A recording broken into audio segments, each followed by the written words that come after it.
are listening to One Dime Radio. Become a patron at patreon.com/onedime to support the show and get access to extra content. We think that ideology is something blurring, confusing our straight view. Ideology should be glasses which distort our view. And the critique of ideology should be the opposite. Like you take off the glasses so that you can finally see the way things really are. When you talk about a revolution, most people think violence, without realizing that the real content of any kind of revolutionary thrust lies in the principles and the goals that you're striving for, not in the way you reach them. Philosophers call someone a relativist, by which they mean it's a person that holds that any view is as good as any other view. My simple response to that is this: no one holds that view. No one believes that every view is as good as every other view.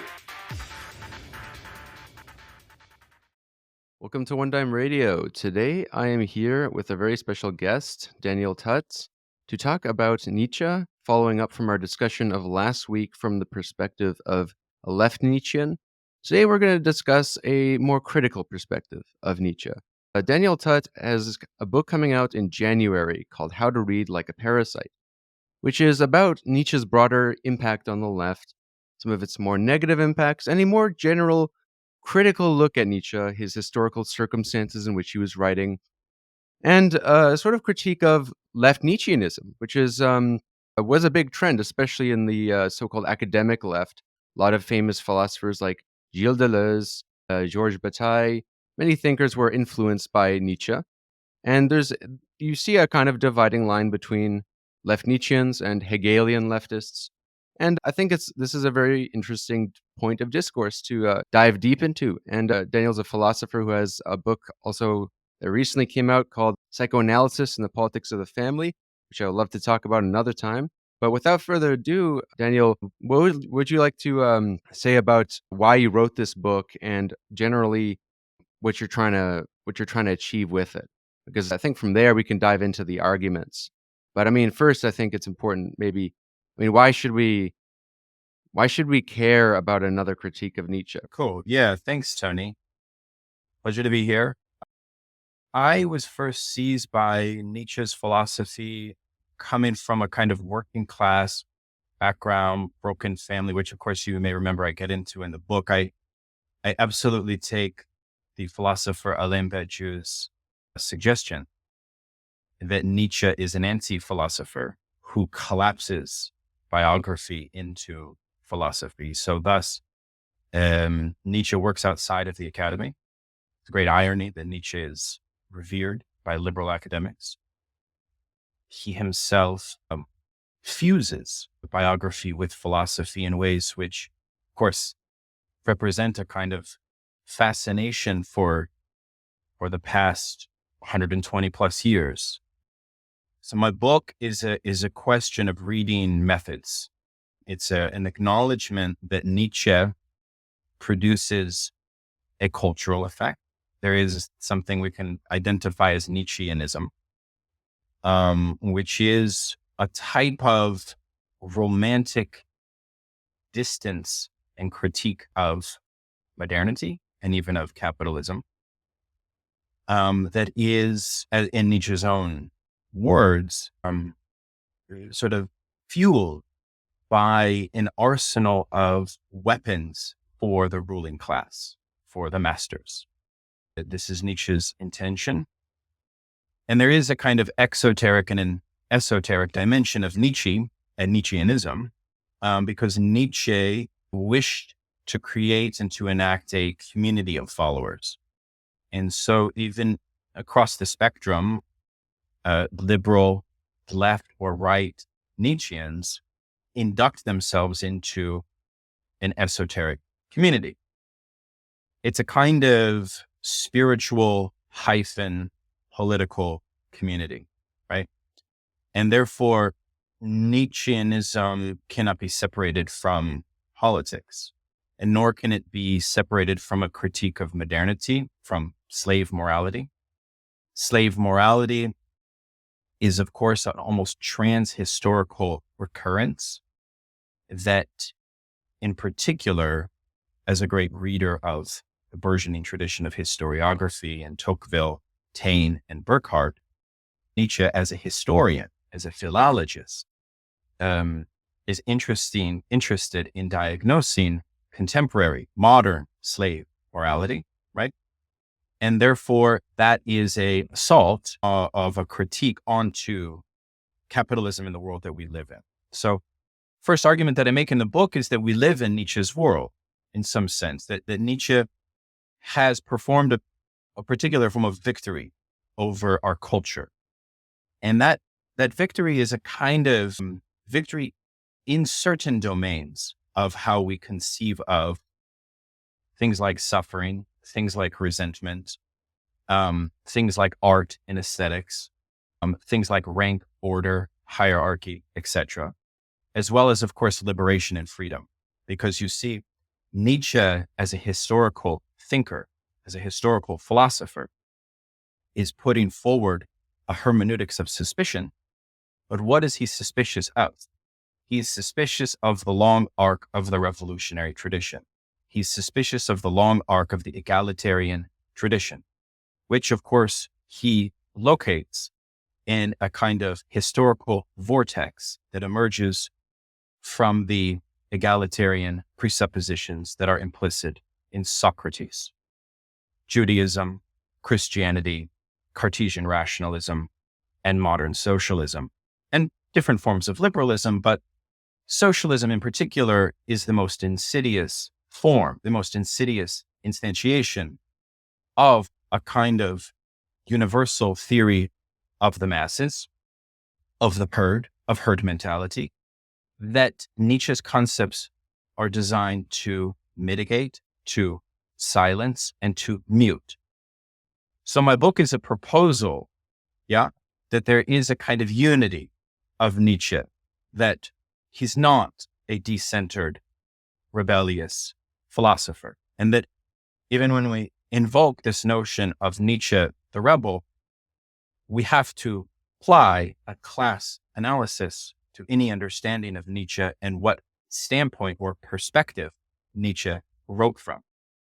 I take Nietzsche's presence. I agree with Peter Sloterdijk that he opens up a fifth gospel, right? That it will exist for the next 2,000 years, right? Which is itself a very interesting teleology, like in Dmitry Safronov's new book on Nietzsche's political economy. He makes the point that the semiology of Nietzschean concepts have a teleology implicit in them. Why? Because Nietzsche argued that he's creating a prophecy of the future. He's writing in a mode of address for an audience that he's seeking to invent to come. Which is why, of course, when Nietzsche becomes attached to the left, we immediately see that Nietzsche is trying to do something very close to what Marx and Engels are doing with the invention of the proletariat.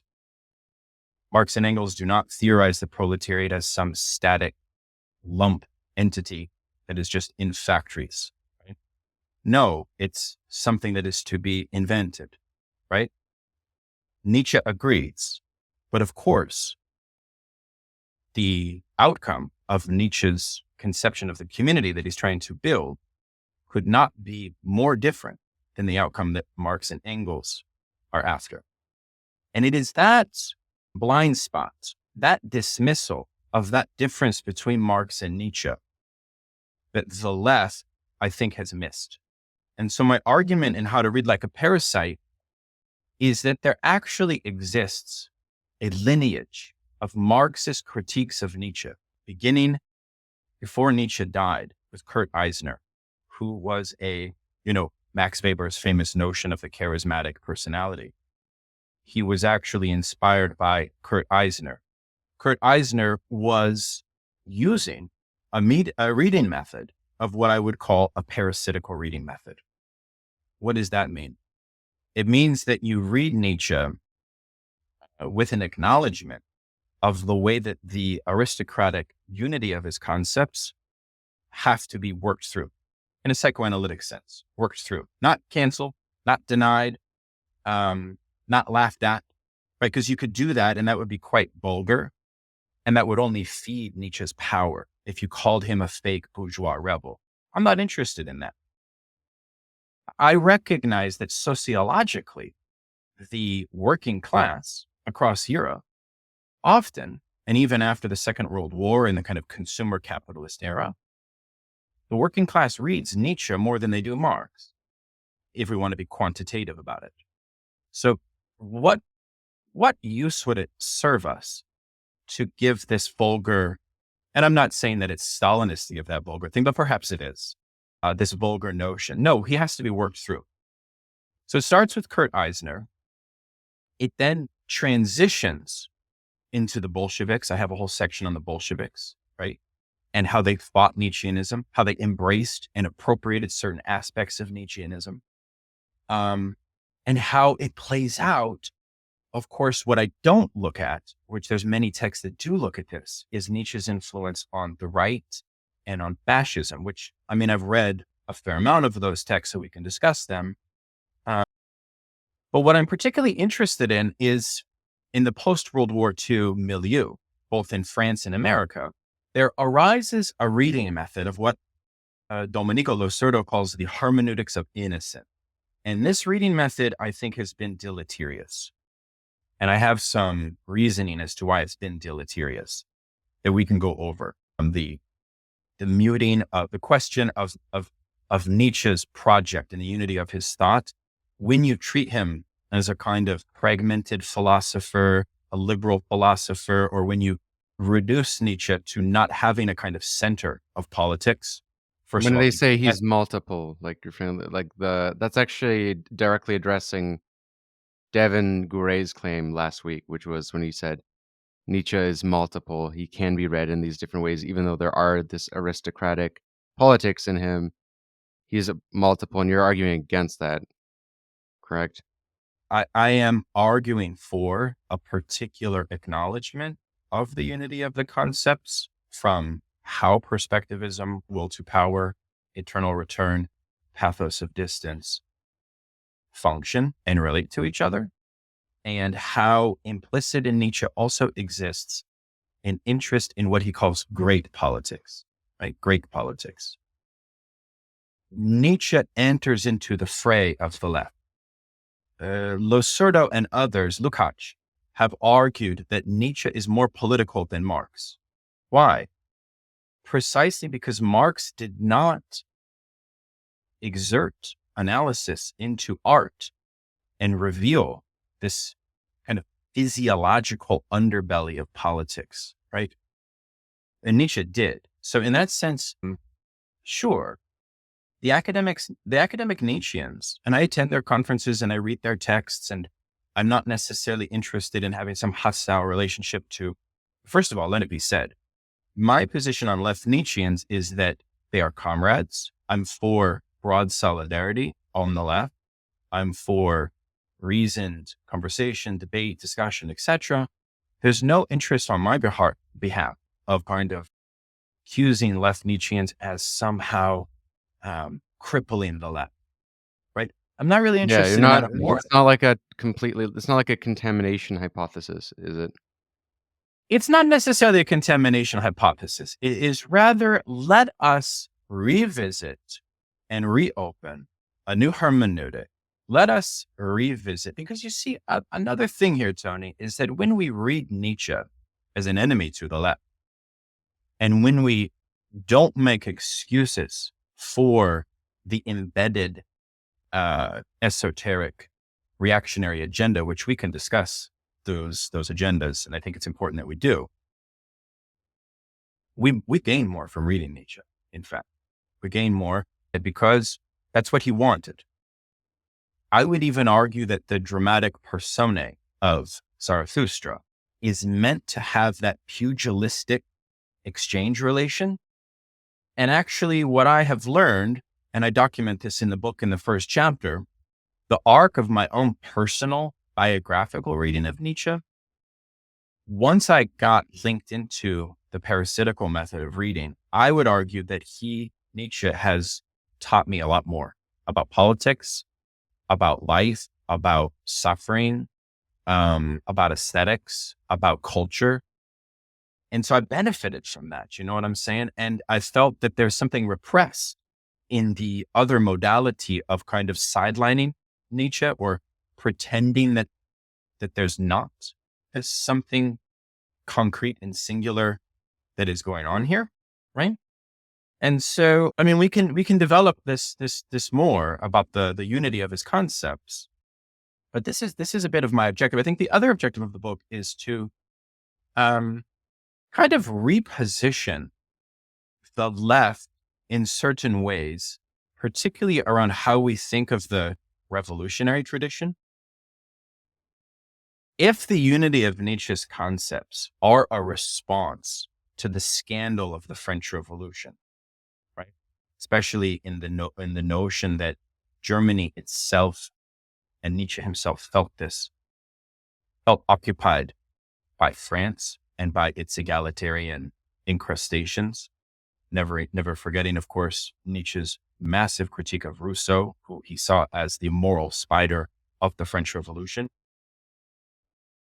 What that actually means is that attachments to Nietzscheanism, when you place Nietzsche as the central philosopher of the left, I worry, Tony, that you shut down the revolutionary tradition. And you do this in a particular way, which I develop in the book, which is you accelerate a cultural revolutionary modality, but you actually exclude a theory of revolution that would be political, that would focus on the material and universal continuation of the unmet demands of a particular form of abolition of capitalism and a particular form of economic universal equality. And that's what I worry about, is that you have the development of a kind of lopsided theory of revolution, a theory of revolution which is countercultural primarily, but which misses a connection to a critique of political economy in an adequate way. So those are some of my main concerns. And I think some of the main things that are kind of animating the book. Yeah. Well, is that what you mean by he's a philosopher, Nietzsche is a philosopher of late capitalism? Because I think that on the surface seems like a very questionable claim, just because Nietzsche's politics seem more aristocratic than capitalist, and his idea of greatness is more like this aristocratic nobility as opposed to a bourgeois commercial aspiration of commercialized success. But I do get what you're saying in terms of the acceleration of culture, but a sort of depoliticization and an aim to shut off working class consciousness. But this, in many ways, that coincides with the neoliberal dispositif towards always changing things and opening up new marketized. Because you cite a lot of thinkers in this book who have this sort of analysis of capitalism today, like Byung-Chul Han, you brought up a couple times, who, of course, I've covered on the podcast and a video before.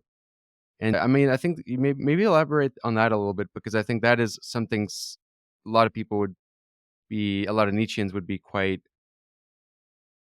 outraged about if you said he's a philosopher of late capitalism. But I think just in that last part you're talking about the culture and depoliticization, I think that is an interesting point I would like you to elaborate on with regards to that.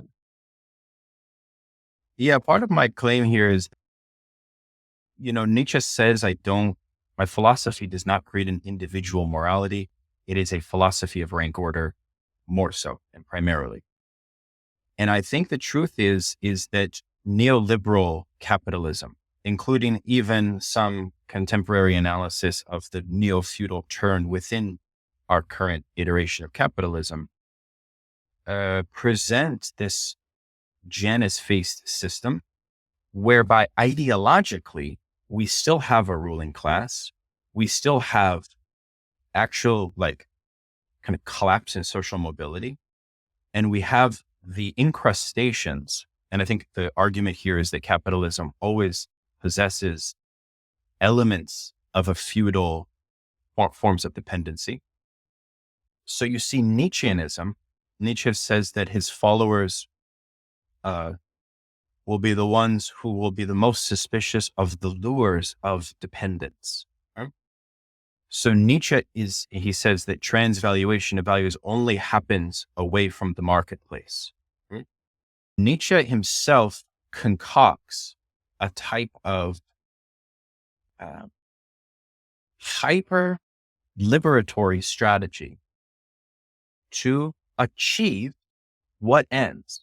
And this is actually where Nietzsche and Marx have a kind of seeming coalescence. But one of the primary ends, or primary set of strategies of the Nietzschean community building project is the achievement of the pathos of distance, which is not an arcane historical concept. No, it is the idea that transvaluation of values only is successful when elements of culture that are noble are separate from lower elements of culture, which are mired in forms of resentment or mired in forms of intractable suffering. Nietzsche's critique of egalitarianism in all of its instantiations, from feminist movement to socialist movement and so on, are not directed at poor people as such. They are actually directed at the intellectuals who would try to lift a sense of inferior people's equality onto the noble. That contamination is what nihilism is about, right? It is that contamination. So you see Nietzsche speaking directly against the left. Now, why is Nietzsche a philosopher that is compatible with late capitalism? Well, in this argument, my view would be that late capitalism is a system based on ideology that we can constantly and fluidly reinvent our own singularity. Nietzsche says that his philosophy is more interested in a social order in which people adhere to that order as stones, not as actors. And in that sense, you see Nietzsche is very dialectical, right? He's interested in both the possibility of this singular self-discovery, of leading a dangerous life of self-discovery, on the precondition that great culture and great art can only occur when those singular individuals have a kind of separation from the problem of the wage worker. You see, because this is another reason why Nietzsche is very much our contemporary. One of the arguments that Nietzsche makes apropos slave morality, you see, because when was Nietzsche writing?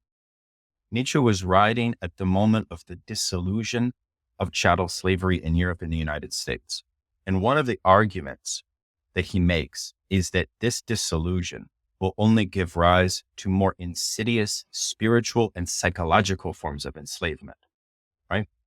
So you see, he's saying that about forms of actual slave relation, and he's returning to the Greeks, because the Greeks, his essay on the Greek state, for example, is a wonderful example of this, related to slavery in a way which needs to be resurrected. Read Nietzsche's Nachlass. There's a constant invitation to his followers, to his readers, to reinvent a new conception of slavery, right? This goes back to the Janice-faced singular movement, self-discovery, and the hard reality of rigid class and caste hierarchies of our world. So I think that for anybody who has experienced in their own life, again, Nietzsche invites us to read him philosophically and biographically. Nietzsche and this is why he's so alluring.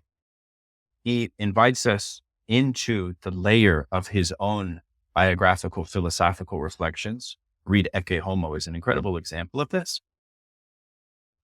And one of the things we've missed in these kind of innocent portrayals, and part of the problem is that the portrayals of Nietzsche, like by Walter Kaufmann, have literally removed Nietzsche's actual comments and words that he uses about the annihilation of the failed, the annihilation of the weak. These are terms that Nietzsche uses. Read Richard Wollene's new book on Heidegger, where he shows the thousands of epistolary documents, letters, and notes of Heidegger, and notice the insane influence of Heidegger's fascism directly from Nietzsche. Now, that, of course, is not to say that Nietzsche is a proto-fascist, because the truth is, Nietzsche's not a proto-fascist in my reading. He's more sophisticated than that. And I think that those are vulgar readings. Why? Well, first of all, I mean, there's this obvious point that his sister, when she went to this kind of white supremacist colony in South America, he was opposed to this kind of vulgar form of race-based thinking. No, but Nietzsche presents a theory of racial difference that I think actually describes contemporary racial capitalism really well. And this is something I talk about in the book. Okay. So Nietzsche is our contemporary because he describes in this prophetic way the way our society now functions, right? And he also, I think, has been somebody who has allowed for a certain understanding of capitalist hierarchy, that his philosophy becomes a kind of natural reflection of that. Like, for example, in the biography of Steve Jobs by Walter Isaacson says, Steve Jobs didn't need to read Nietzsche to feel like he was an Uberman, right? So there is this kind of generalized Nietzscheanism. Now, you could say, and I would grant the left Nietzschean this point, that, well, Nietzsche would respond to pop Nietzscheanism by, of course he would, by renouncing it and so on. I mean, but that actually is one of the reasons why Nietzsche is so interesting and why Nietzsche and St. Paul are so comparable. Why? Because we know St. Paul's, one of his most essential maxims in his reading of the foundation of the Christian community is that one does not become a Christian until they have renounced all of their dependencies, right? That's the exact condition of what Nietzsche invites us to. So he invites you to this liberated community to come, right? To be prepared to do what? That's the esoteric dimension. That's what Jung, in his lectures on Nietzsche in the 1930s, warned everyone against, which is this esoteric dimension for reinventing slavery, reinventing cruelty, muting the suffering of wage workers, etc., etc. Those are not mere biographical appendages. Those should be the source of a certain agonism that we bring when we read Nietzsche. Without that, it's a kind of repressive way to read him. And that's actually part of what my biographical story is with reading Nietzsche, which is I read this kind of innocent portrayals and then I read these hardcore portrayals and I'm like, wait a second, 2008 happened. I myself became more class conscious and I was a former Nietzschean. And now I'm reading him and he's a great antagonist to many of my comrades and family members back home who are like dying from drug overdoses and having terrible experiences and so on. And I'm like, oh my God, this guy is definitely an enemy to me and my people, right? And so like, why are we reading him that way? And actually, I would even say further that it's kind of like psychoanalytic point, right? Which is when somebody challenges you or when somebody tries to normalize a system of domination, you want to bring out all of your own tools of defense, right? You want to bring out like your own methods to combat them. And so this idea that he shouldn't be combated, actually, I don't even think Nietzsche would want us to say that. If socialists in 2023 are reading Nietzsche, my argument would be that he would want us to have this pugilistic relationship to him. Imagine him thinking, yeah, oh, these socialists try to say that I don't really hold these grand politics. I don't think that he would like that. I think we need a more honest confrontation with him. That's what my book is trying to do. I like how you said it there, because this is originally when I was getting into your book, I was worried you were going to make a sort of instrumentalized argument, which would be that, oh, we should disregard Nietzsche because he's not useful for class politics, or he's not useful. Why are we reading these arcane right-wing philosophers? And I've seen certain individuals make that sort of argument with even left thinkers like post-structuralists. They say, well, they don't help us build communism, so why should we read them? It is so far from what you're arguing. What I think, like to maybe rephrase what you're arguing, and you can correct me if you believe that it's a fair characterization, is I think you're not trying to say that we shouldn't read Nietzsche because he's not particularly useful or that he can, make us right wingers per se, but rather that um, we should acknowledge that what Nietzsche's political positions actually are, to actually understand Nietzsche as a challenge to the left rather than a domestication of Nietzsche, because we might read him and we might see concepts we like, and because of that, we might want to co-opt concepts, and in doing so, justify that co-option through a sort of domestication of his ideas. And so I do want to say this is I have a different story with reading Nietzsche a little bit. So when I first got into Nietzsche, he's one of the first thinkers I fully actually fully read his books. And I was in high school already when I first read Nietzsche, and I didn't at this time I was like a social democrat type person who thought he was a socialist. I didn't really ever see in Nietzsche a left wing tendency at all, or even to me it was very clear he was a right winger. Like I read him like the way I see Machiavelli. He's like devil incarnate, but he presents something very compelling. Something he is getting at, I believe, were a lot of truths, a lot of things that are unexamined by leftists. But I mean, it was clear just from genealogy of morality, the way he talks about why should we moralize hawks eating the mice or whatever. Like, he has this view of naturalized hierarchies and a very clear elitism. I mean, it's unmistakable, I thought.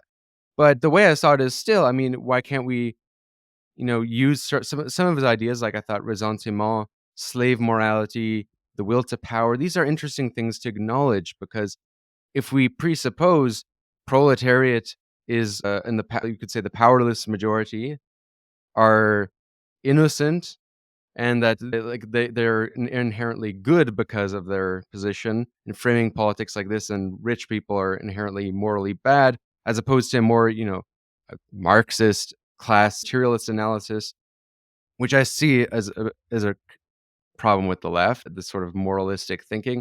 It leads to kind of dangerous politics where you think that if you just put the proletarian in charge, they'll necessarily build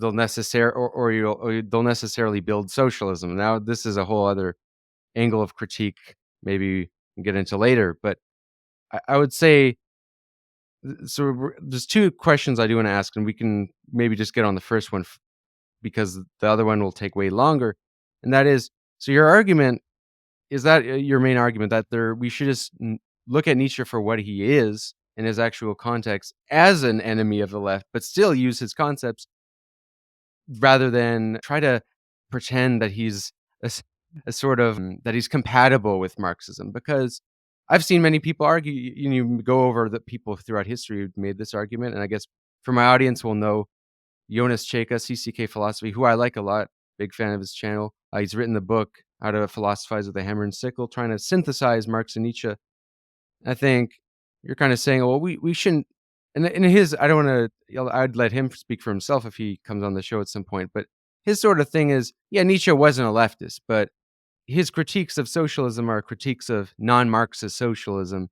But there's an implication in his writing that maybe if he read Marx, he wouldn't be so opposed to socialism. And I think from reading your book, it's like very clear. No, I mean, he's opposed to egalitarian politics. It's not like an apolitical thinker.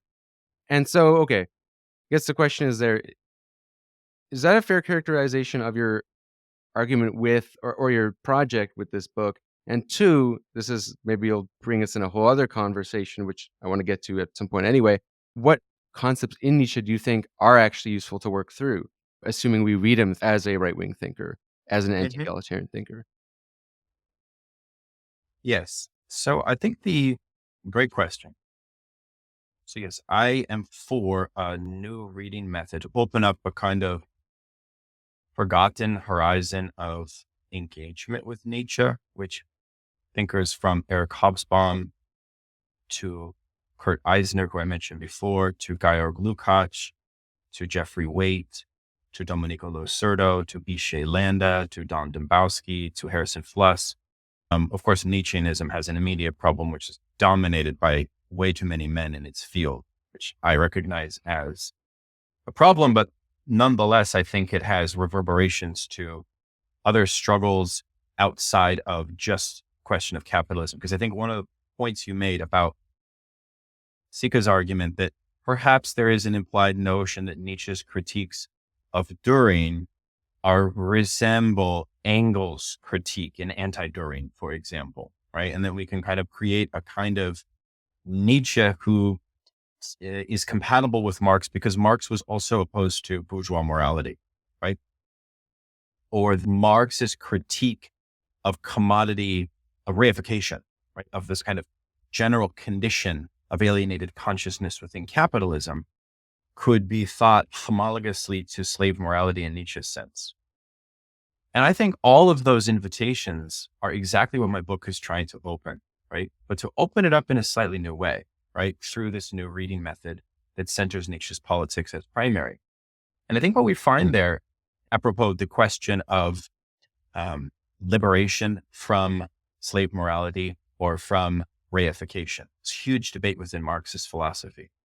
And a kind of vulgar Stalinist notion would have it that we create state socialism and we have a kind of non-reified or non-fetishized form of communal possibility.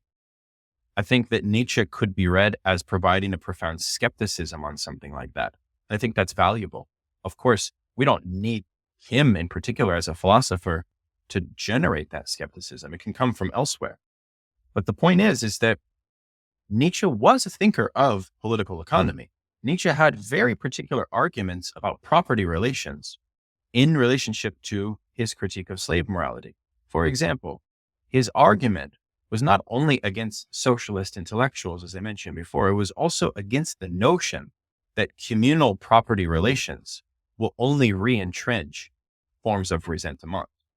Again, having to do with this imbalance of pathos of distance and this necessary hierarchy. So if you extinguish Nietzsche's commitments to the esoteric achievement of rank order, if you extinguish those, you extinguish Nietzscheanism itself.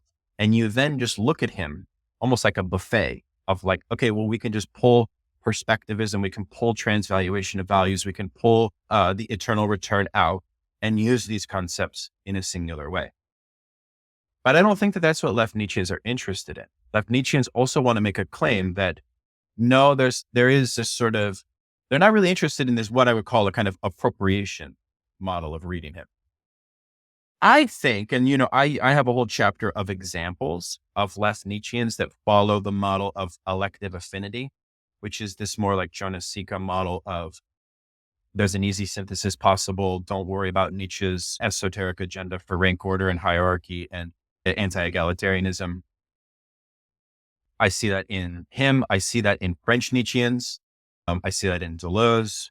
I see that in Derrida. I see that in a lot of philosophers coming out of the May 68 generation. That's a whole other topic we can discuss. But again, there's another way of being a left Nietzschean, but not a left Nietzschean. Being a Marxist reader of Nietzsche that is parasitical. And that parasitical reading, I think, is willing to appropriate Nietzschean concepts. Because why? Because Nietzsche gives a sort of theoretical surplus to the left on condition that we read that surplus as coming from a very perverse and sadomasochistic position and reading it accordingly and reading it as something that we must transcend, but also retain. Because Nietzsche has a critique and he has a prescription. It is the prescription that we must avoid, but it is the critique that we must learn from. That would be one way to put my position. Now, you asked a question, I think it might be a good time to answer it. Are there specific Nietzschean ideas that I would advocate? Was that kind of your question? Not so much advocate, but where does Nietzsche have a point? Like, what critiques of his do you think might hold some weight that the left should actually seriously deal with? Because for me, one of those things is slave morality. So here's how I would answer that. Here's how I would answer that. First of all, the concept of slave morality, I find arcane and very bound up with his own idiosyncratic project. I would prefer to understand the site of Nietzsche's most significant contributions to the left to exist within his comments on social suffering and resentment, and the way that passivity forms at a collective level. In this way, Nietzsche becomes a perverse educator to anyone on the left, in the sense that, and we see this in the example of Huey Newton from the Black Panthers, who was a great reader of Nietzsche. What did Nietzsche give to Huey Newton? Nietzsche gave to Huey Newton the sense of the radicalization of consciousness, paradoxically. Even though Huey Newton was reading these kind of watered down translations and so on. It's a great paradox. It just shows how political Nietzsche really is. So in that sense, it's the same with Jack London, because Jack London, the American socialist and popular novel writer, he found a proletariat just as Huey Newton found the Black working class and the Black lumpen proletariat to be in a condition of passivity, to be in a condition where they were defeated, to be in a condition where the class struggle had muted their resolve to fight, right? Again, a parasitical reading of Nietzsche, which I argue both Newton and London did, allowed for them to appropriate Nietzsche's notions of transvaluation of values in particular, to effectuate the radicalization of proletarian consciousness, right? Now, a lot of left Nietzscheans aren't really interested in radicalizing proletarian consciousness, because one of the dangers of left Nietzscheanism is that they become post-class thinkers, right? Or they become actually interested in a form of thinking counterculture, which would only really be housed within bourgeoisie, or there's a sense in which they would actually abandon this notion that Marx and Engels put forward in Communist Manifesto, that indeed there is in capitalism a contestation between two primary classes. So a lot of left Nietzscheans actually abandon that. I think we should never abandon that. But a parasitical reading, if you don't abandon the class analysis, could very well use Nietzsche for furthering the art of cultural revolution. And I can give the example of how Huey Newton actually did that and how Jack London did that. That's my favorite parts of the book, the whole part on Huey Newton, because I actually had the Huey Newton reader in one of my top 10 books of 2021 a while ago, the video I did. And I really like Huey Newton, and I like particularly that chapter about how he was influenced by Nietzsche. Kind of, I do want to get into that after, but the thing is, you do acknowledge that as a parasitical reading, but you said slave morality is an arcane concept. Curious what you mean by Well, because when you adopt it, you also have to adopt the transhistorical foothold, which I think itself is problematic and which needs to be contested. This notion that it's a notion of a skepticism to universal history. Now, Deleuze and Guattari and Anti-Oedipus create, in very creative directions, a whole kind of Nietzschean historicism in some ways.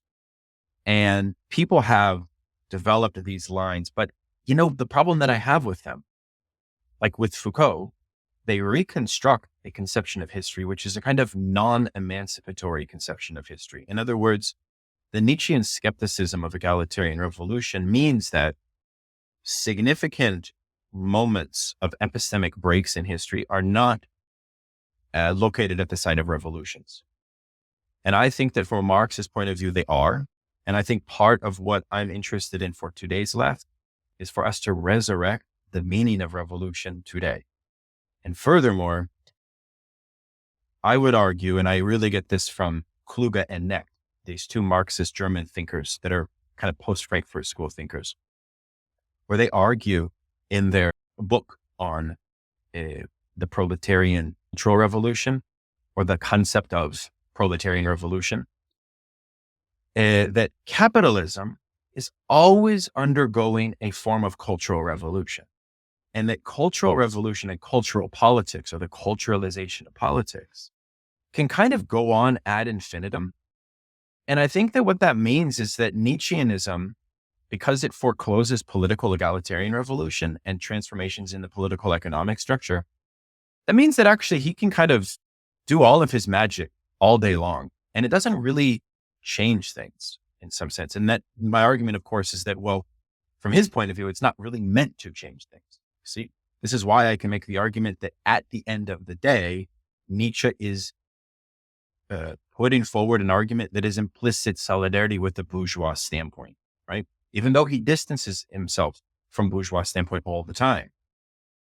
I get this from Lukács in The Destruction of Reason. Of course, that's part of what philosophers have always done. Like, this is why I have a whole section on Nietzsche and Pascal.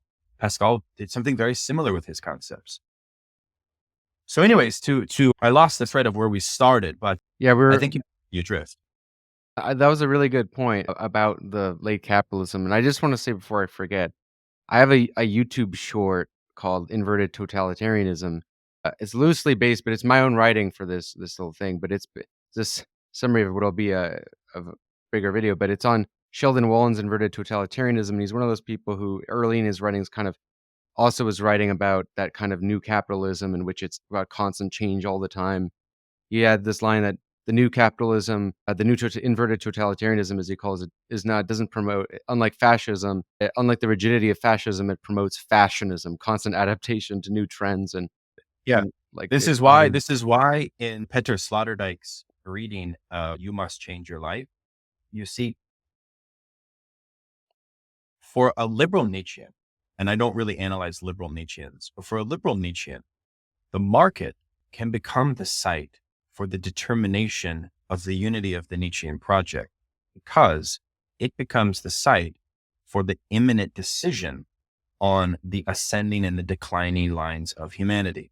What's the problem with egalitarian tradition and socialist tradition does, which Nietzsche and Sloterdijk and others despise, is that they prevent us from locating that imminent division in society.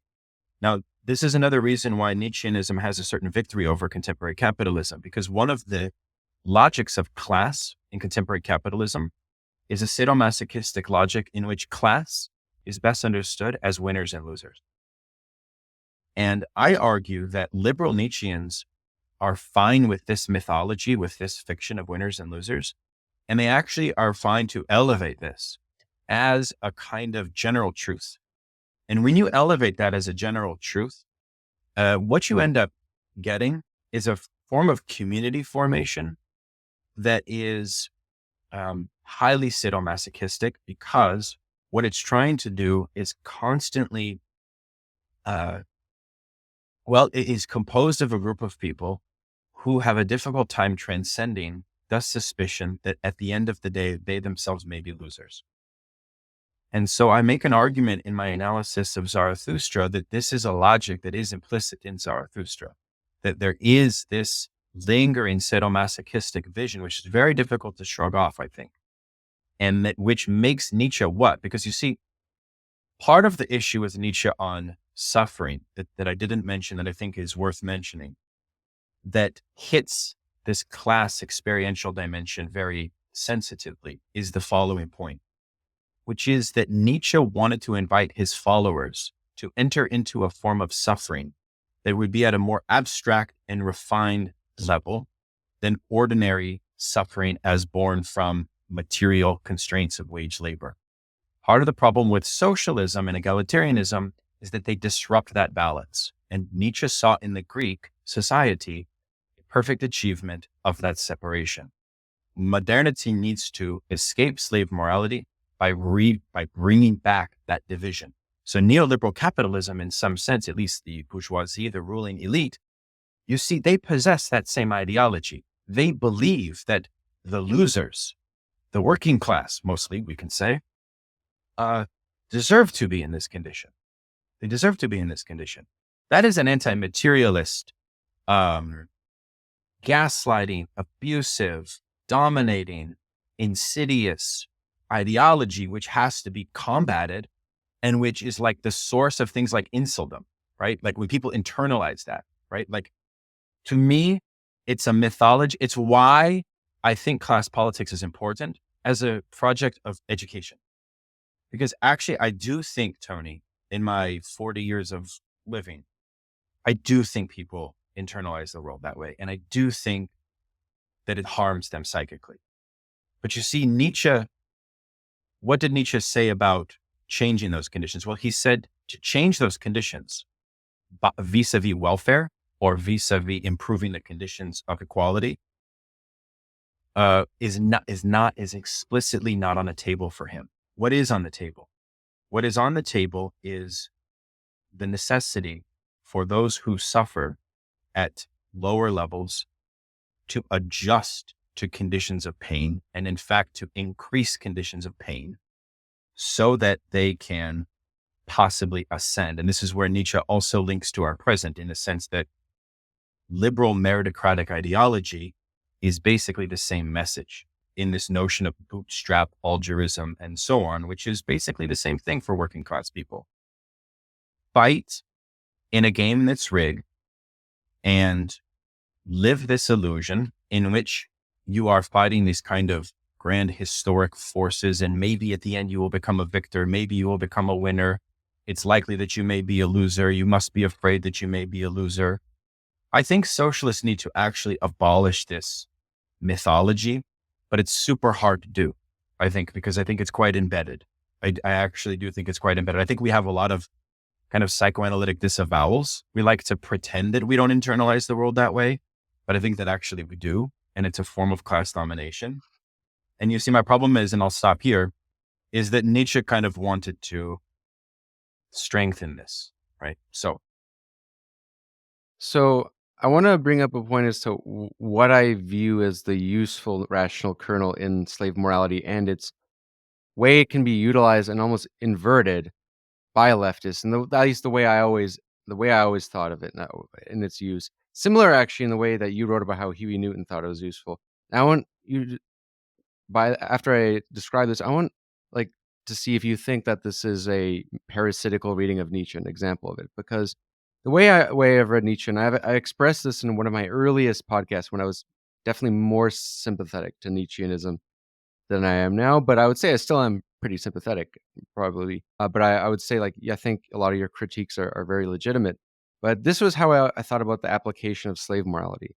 Like, what did Nietzsche hate about Christianity, right? He hated that Christianity, in a sense, kind of gave the poor a moral framework in which they could feel that they could feel that they had a sense of moral virtue by the fact that they were what the powerful people were not. Right? The meek shall inherit the earth. He kind of reads this as something that could be. He hates it partially because he thinks it can empower the poor. But the way I've always read it is, I always thought that kind of ideology, that meek shall inherit the earth, be the better person, turn the other cheek. I always thought that disempowered the poor, and I always saw this kind of thinking flood. It still lingered in a lot of the way leftists thought about violence and revolution. I always thought it interesting that a lot of leftists would tend to condemn all the revolutions which succeeded, like the likes of Lenin, because all the people who held state power, who actually succeeded in a revolution and inevitably got their hands dirty and had to bear the responsibility that comes with power, they would kind of condemn them. This sort of fetishization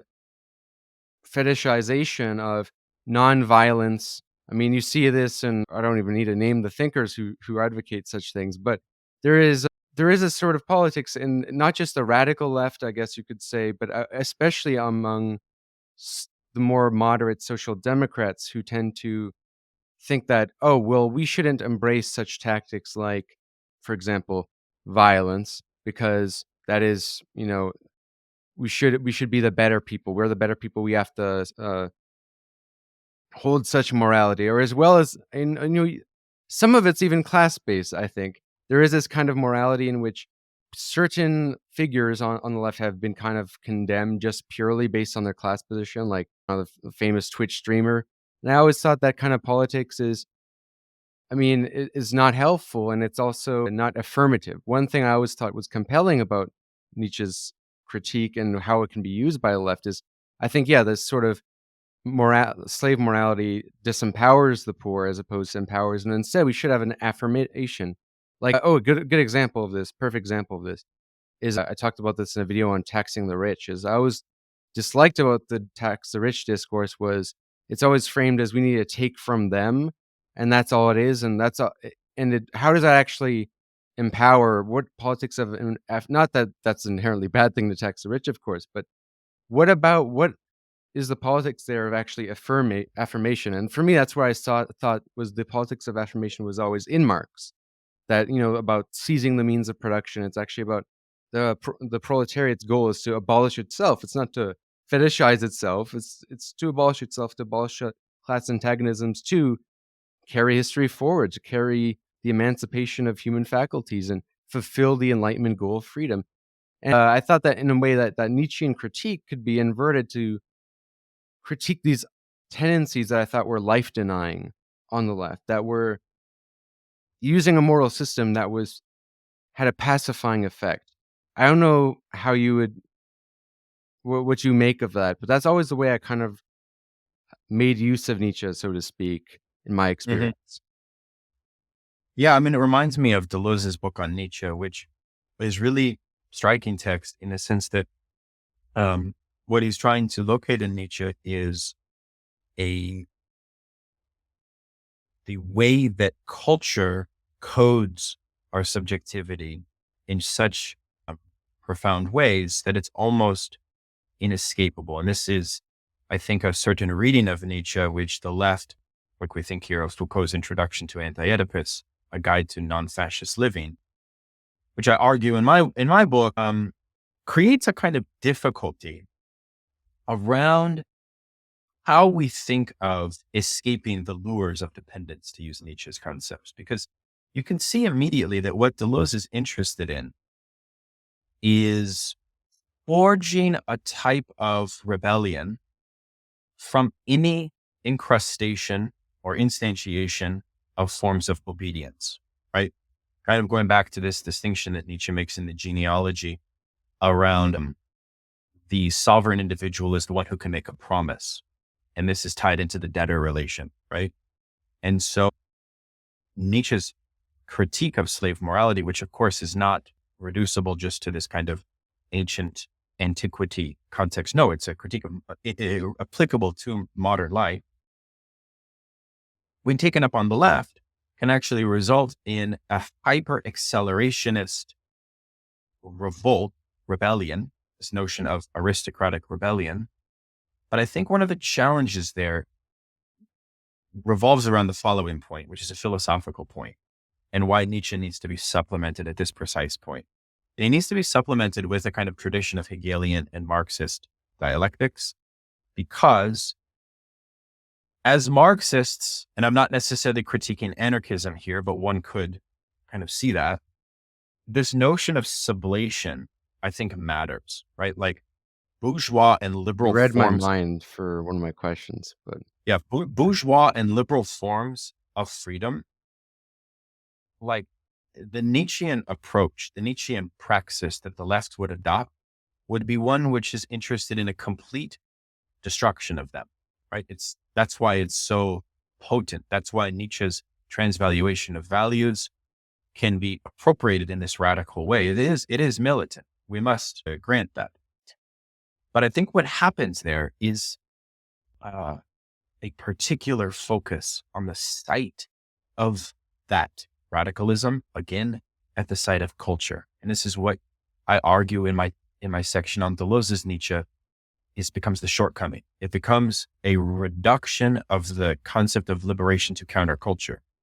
And that forecloses the fact that in capitalist society, we have layers of collective groups of people who need to be educated into a socialist vision so that they can form the solidarity necessary for broad scale political organization and education and so on. What I think happens with Nietzscheanism is a kind of disregard for that form of thinking contestation of the system.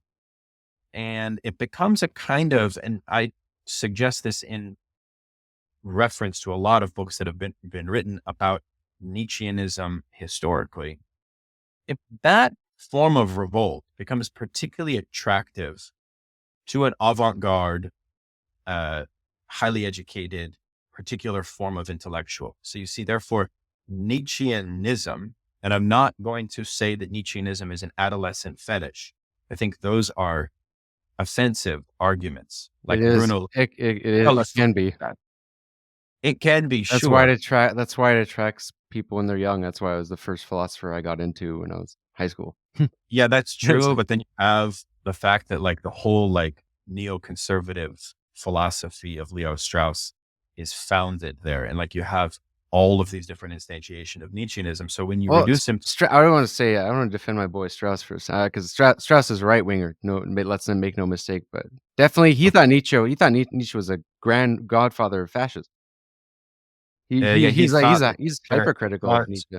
He thought Nietzsche invented a particular form of right-wing secular atheism that set the seeds for fascism. This is obviously also an argument, because I know you wanted to ask me the question, is there a concrete example of how Nietzsche has negatively affected the left?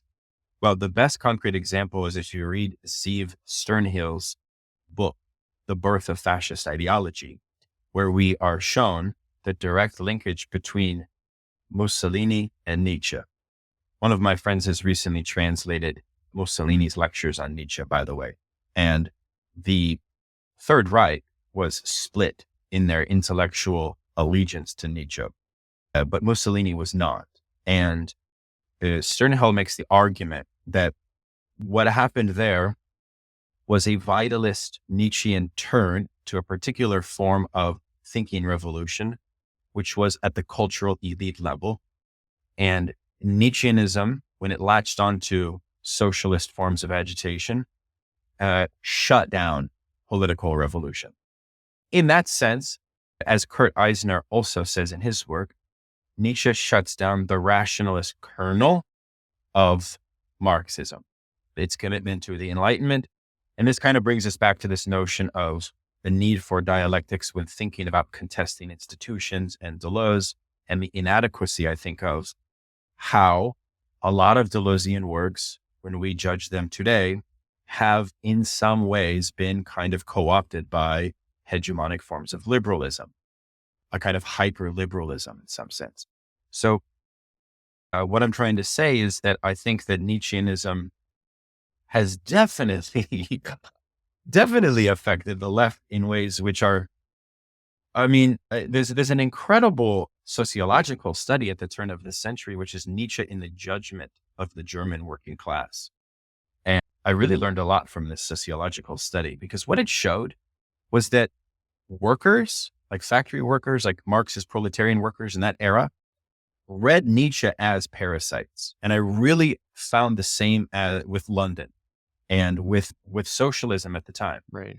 Because at the time, before the Second World War, during the period of like the Second and then Third International, Nietzsche was a live wire presence within the socialist left, and he was seen as an aristocratic enemy, but one who had to be read. I mean, why else? I don't know if you're aware of this.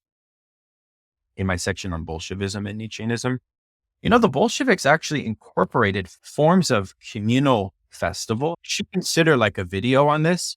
The other thing I want to say about your videos, are you aware that, I think you are aware of this, that Madame Mao in the Chinese Cultural Revolution. You sent me the article that you wrote. Yeah. You're aware of it. Yeah, you're aware of it. She broke from socialist realism, right, with a Nietzschean form of aesthetics. That's a whole other topic. Yeah, I kind of mentioned that she would have been highly persecuted if people knew about what her views on art really were. Gramsci has this concept of what he calls trasformismo, which refers to this kind of notion of a concept having the capacity for diffusing itself within a political ideological constellation, right? And so it's kind of like what you call contamination thesis, right? And Jeff Waite, in his book Nietzsche's Corpse, understands Nietzscheanism as an ISM, but he actually puts a hyphen at ANISM as a kind of Derridian play on animism. Like Nietzsche has an animistic.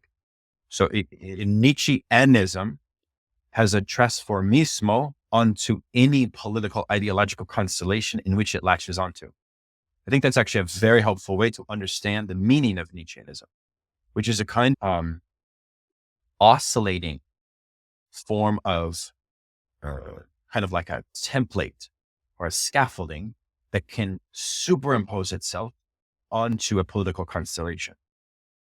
And then you say, okay, fine, if it does that, can we then kind of abstract the logics of Nietzscheanism across these? And one of the arguments in my book is, of course, that we can't, right? That like Nietzscheanism is real, it's locatable, and like we have a benefit, it's beneficial to us to see how it mutates and influences liberal forms, fascist forms, socialist forms, Marxist forms, and so on. And even Nietzsche himself, by the way, as a biographical point, once wrote a letter to one of his colleagues in his later years when he became famous, where he said, all of these anarchists and crazy socialists and avant-garde artists and the most underground thinkers across Europe are latched onto my thought. And I think that Nietzsche himself didn't quite know what to think. But you see, one thing that is clear when you read like his epistolary material and Binoculus and so on, is that I think that Nietzsche wanted his influence to be as vast as possible. This is why we know in Safronov's recent book, Nietzsche and Political Economy, that Nietzsche was playing the stock exchange, because you see, he retired in his like mid-30s, right? And he had like an inheritance and he like bet money on it. Why? Well, he was trying to raise money for his reputation. He was trying to raise money to increase his fame, right? He was trying to raise money to ensure that his books were reviewed at the top places and that his influence would exist for 2,000 years, as he famously says. So you see my point, which is that's another way to read Nietzsche, which is a kind of transformismo. You mentioned a lot of things there. And one thing I do want to just ask again, this is something that will definitely help me grapple with the contradictions in Nietzsche's thought and the way I make use of them and think about them. Because as I was mentioning before, I think Nietzsche's critique of slave morality and guilty conscience can sort of be inverted a little bit. The point I was making with regard to the pacification and how adopting the opposite moral system of the people in a higher class position, that's the way I read it, can actually have a pacifying effect. It's like a coping mechanism to say that the ruling class, they have power, and therefore to look at power as this negative thing, as opposed to adopt a moral system that is opposite to theirs as a way of almost building one's own moral righteousness, self-righteousness, which I think has a pacifying force as opposed to an empowering force. Because, for example, right, the state is violent and our enemies are violent. We should turn the other cheek. We should be the better person. I always thought that this is where like Nietzsche can have some use for the left, because this sort of and that's why I like the leftists I liked always rejected this kind of thinking anyway. Like Marx himself, like Lenin, and I think it's why many anarchists as well, like Emma Goldman. I'm not an anarchist, but I can see why she was attracted to maybe that aspect of Nietzsche. And I mean, what is there something there to be taken note of? Because I'll give it another example, just since we're on a podcast. I think this is a somewhat ironic example, but I know a lot of smart people who detest the idea of like making videos or podcasting, because they'll say something like, podcast is for people who have a grandiose sense of self-importance. They think that their opinion matters, and people who start podcasts are egotistical and usually dumb, because if they think their opinion matters, they're Dunning-Kruger effect, et cetera, et cetera. I think while that might have some truth to that, I mean, I think it's kind of life denying, because if one really thinks that they have the better ideas, why don't they try to get those ideas out there? I mean, and that's, hey, you do that. You have a podcast, right? A lot of academics write books that go into the abyss. No one reads them, and they might have great ideas. They might have some great things to say, but they don't, assert their will, so to speak, to affirm their visions that they want to actually see exist in the world. And I think there's this real life denying attitude that it's not just a phenomenon with leftists, phenomenon with right wingers. I think it's phenomenon that is, I think, plagues anyone who wants to succeed. And this is where I guess you could say there is that Nietzscheanism that does influence me and it does appeal to me still. And I don't know what you think about that, because you did mention that you did compare it to Deleuze's reading.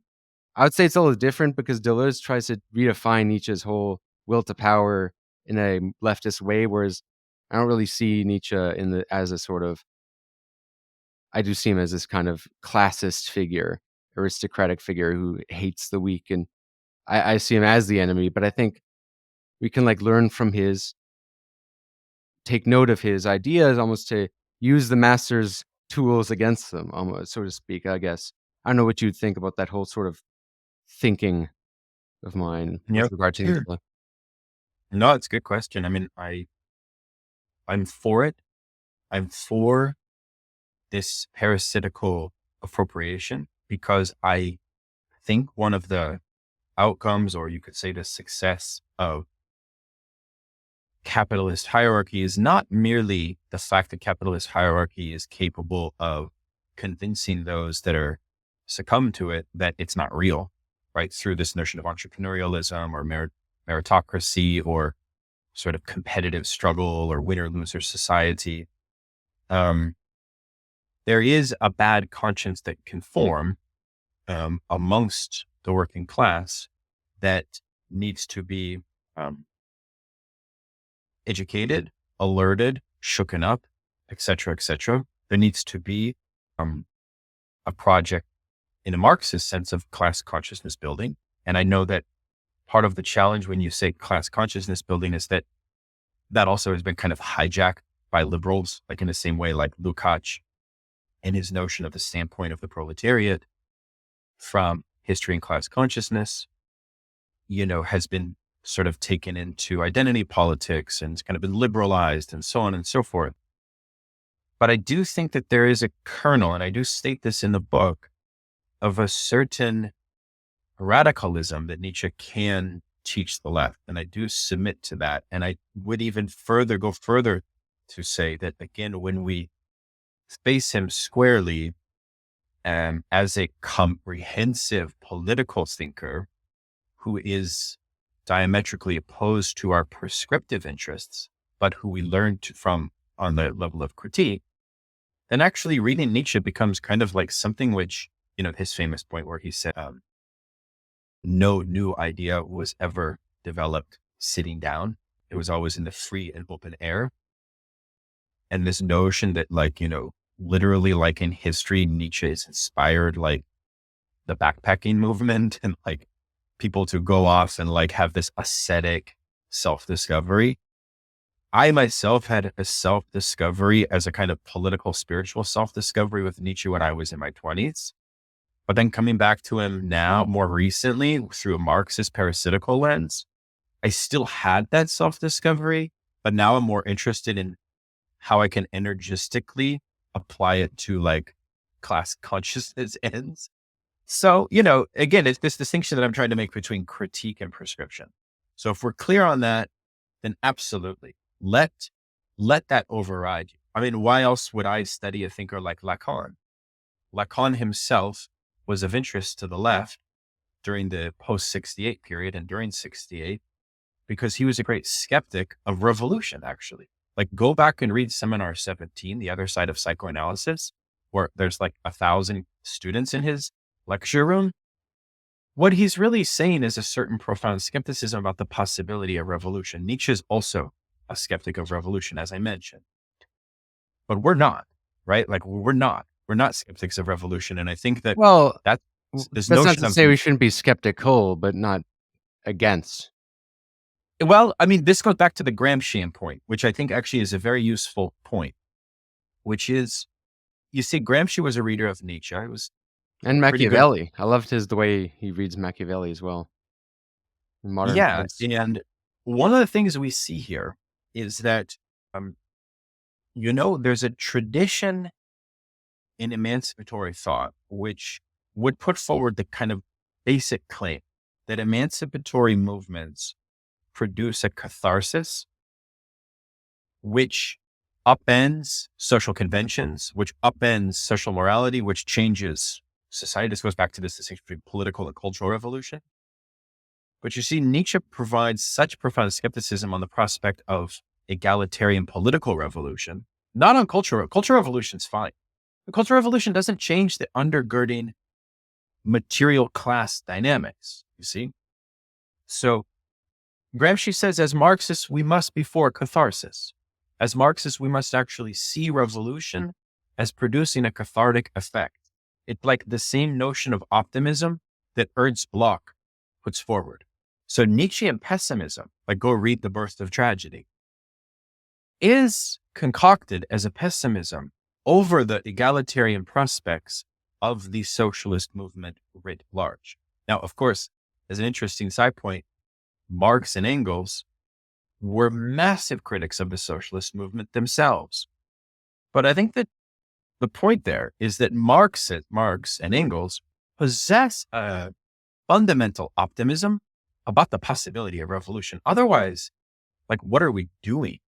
Otherwise, like, what would this be for? You see my point? Like, it's this circumscription of a particular form of cultural revolution and liberation, which I find problematic. It's the same thesis that you have in Boltanski and Chiapello's The New Spirit of Capitalism, where they argue quite convincingly that May 68 was basically kind of co-opted by corporate management and business culture, right? In this notion of like, you can change everything. And like it's part of the reason why the signifier of revolution died after 68. Yeah. Because Zizek's been saying that for a minute. It's the same notion. I mean, where can we get a theory of revolution that would be capable of transcending bourgeois class domination? And the answer is really only in Marxism. Nietzsche gives some side peripheral advice and commentary, because you see, why does he gives advice in domains of social life that Marx doesn't talk about, which is because Nietzsche was so engaged with the question of suffering. Reading Nietzsche, and especially this notion that who Nietzsche invites you to become, you will suffer at a more refined level, and that otium, this very important concept for Nietzsche when he was inscripted as a young man to fight in the Franco-Prussian War, which he never fully fought, but nonetheless, the Prussian generals had this notion of otium et velum, right? Which is struggle for the preservation of leisure time for the elite. Yeah. And this notion of otium is so significant. Like in Nietzsche's critique of the United States, he says, this is a society which is devoid of otium.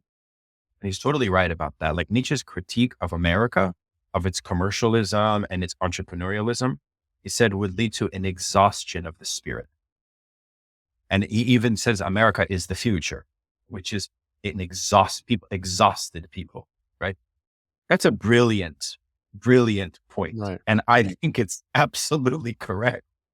But again, he has elements of anti-capitalism in him, right? With like even the idea of the market, kind of the fact that you have decline. He has a lot of Adorno's critiques, but except he's more, blames the masses, whereas Adorno blames massification of capitalist markets. But the fact that like capitalists have to appeal to everybody all the time to maximize profit, they end up watering things down and creating a degeneration of culture, so to speak.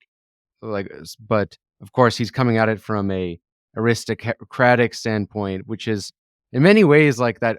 Our whole thing about odium, it just reminds me of makes me think he's like advocating a sort of socialism for the rich, which, I mean, it's aristocracy. That is literally aristocracy. Oh, definitely. No, I mean, otium is an important concept because you see, it's a society. Why is Nietzsche a thinker of difference? This is one of the kind of ahistorical things that you would never know when you look at this question of Nietzsche and postmodernism and the notion that postmodern philosophy is obsessed with difference and multiplicity. Well, in a more grounded critique, Nietzsche is interested in difference on condition, again, going back to his maxim, which is, I do not preach an individual morality, but a philosophy of rank order. Well, a philosophy of rank order that affords a elite otium and creates the conditions for the pacification of the working masses is superior because it allows for difference. It is an engine of difference making. It is an engine, therefore, of culture and art. So difference has a certain material precondition which must be met, which is why also Nietzsche's commentary on property relations are so significant, and why in his reading of Schopenhauer, you see, because Schopenhauer was one of the first rebel academics to exist outside of the academy. After 1848, the short story is that the European bourgeois philosophers lost legitimacy because the social order was in crisis and decadence. Schopenhauer decided to kind of have a hybrid. There's kind of a para-academic like us. I mean, of course, we are para-academics for different material reasons after 2008 than they are. Theirs was a conscious choice. But you see, he says Schopenhauer's ideas were afforded by his relationship to private property. And that status of private property, Nietzsche once referred to the Übermensch as oligarchs of the spirit, is essential for the continuation of Nietzschean philosophy. So one could make an argument. This is why I think Nietzsche is an implicit bourgeois thinker. One could make an argument that the reign of Nietzscheanism will only come to an end upon full communism, right? Upon the masses seizing the means of production, taking on the property relation itself, for which Nietzsche wanted to leave untouched. And of course, you can have revolutions culturally until the cows come home. But for Nietzsche, the property relation must remain as such. I think that's a huge problem. Right. And one of the biggest glaring things for me that really made it hard for me to ever view Nietzsche as a really thinker compatible with the left in terms of a left politics is the fact that while he despises Christianity, he praises Hinduism. You mentioned like he tends to praise culture that reifies and instantiates rank and order, natural hierarchy, so to speak. It reminds me a lot of the proto-fascist thinker Julius Evola, who's like this weird spiritualist who kind of advocate. I know obviously it's different, but I'm not the first to make that comparison, actually. That Julius Evola does believe in this sort of anti-capitalist, but very pro-natural hierarchy type of thinking. And I've sensed that in Nietzsche. Well, part of the thing, like if we look at like contemporary right-wing Nietzscheans, like Curtis Yarvin and Bronze Age Perberg, I'll just use one little example. Did you notice their commentary on Gaza, on the annihilation of the Palestinians? Did you notice their position? Very, very Nietzschean, which is an advocacy on behalf of their followers to feel absolutely nothing for the suffering of the Palestinians as they're being genocided. And this actually refers to this notion of disposability of the failed, the degenerate, and the weak. So if you qualify there, and again, for a liberal, their qualification metric is the market and success. It goes back to this liberal definition of class as success, which totally reject as anti-materialist. But they too have an eliminationist theory, which Nietzsche offers. It's a dark point, but it is nonetheless true, which, Curtis Yarvin advocates on his Substack, that if you are European, white, American, you must, as a duty, feel absolutely nothing for the bombing of the Palestinians. And I think that this actually is linked back to his Nietzscheanism and the pathos of distance and the necessity of why? Because you get caught in the the herd mentality of this problem of excessive suffering. You see, that actually takes us back to the core argument that I make about ressentiment. Ressentiment in my art reading is a question about the resolution of the status of extreme suffering, right? And Nietzsche saw what he calls the impossible class in one aphorism from Gay Science. He saw their impossibility. Mainly this impossible class are you could say proletariat, but also lower than proletariat, which could also include kind of rabble in a Hegelian category. The problem with them is that if socialists advocate for their suffering to have a commensurability with the suffering of all, if that universal gets connected to the body politic,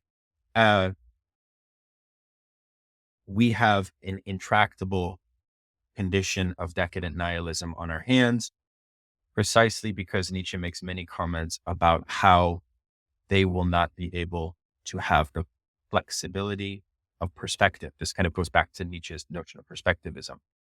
And well, in some sense, perspectivism is precisely a reactionary doctrine at this level, because those who have the capacity for a multiplicity of perspectives, well, this Untermenschen, this subclass, the Gazen, the Lumpenproletariat, whatever category you choose, they're barred from that. They're barred from that, and they're also, most importantly, mired in an intractable envy. They don't have the flexibility to wear what Nietzsche calls the mask. They lack that flexibility. They cannot be refined, and they will lose confidence if they are empowered, right? So there's a lot of work that people have done in biographies of Nietzsche where he does change his views on this class, where he starts off with this kind of aristocratic view, which is that the class is kind of by birth destined in this way. He then modifies it. This is Nietzsche. There's a lot of work on Nietzsche and Judaism, Nietzsche and the Jews, where he wants to create a kind of transversal theory of racialization, whereby this class is not determined based on birth, but is determined based on imminent competition. But this kind of goes back to Nietzsche's ambivalent relationship to capitalism itself, right? Because I think what Nietzsche was after was the sense of the determination of the failed. Because if Nietzsche says that the failed are eligible for elimination, keep in mind Nietzsche's writing before Galton and that whole eugenics movement, even though he does write a couple of essays about its burgeoning moment. He is seen by many scholars as a godfather of eugenics. It's also why these liberals will use, and Bronze Age Pervert is big on this, IQ as the metric of the division. So they're always looking for a metric to qualify the pathos of distance, to instantiate it, right? That is some insidious stuff. And I don't think we should laugh it off.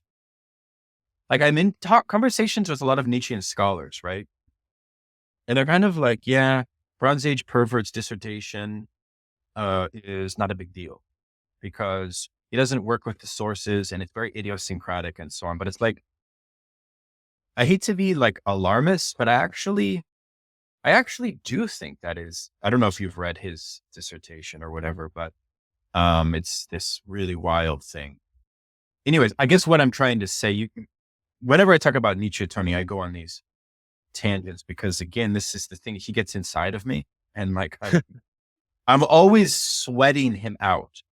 This is the parasite thing. Like, I ingest him, and it's just like this. Like he does liven me up, and I mean, I think that he's had some similar effects on you, apparently. Yeah, I mean, you wrote a whole book on him. Why else would you do that? And you brought out the big guns too. You got a lot of sources.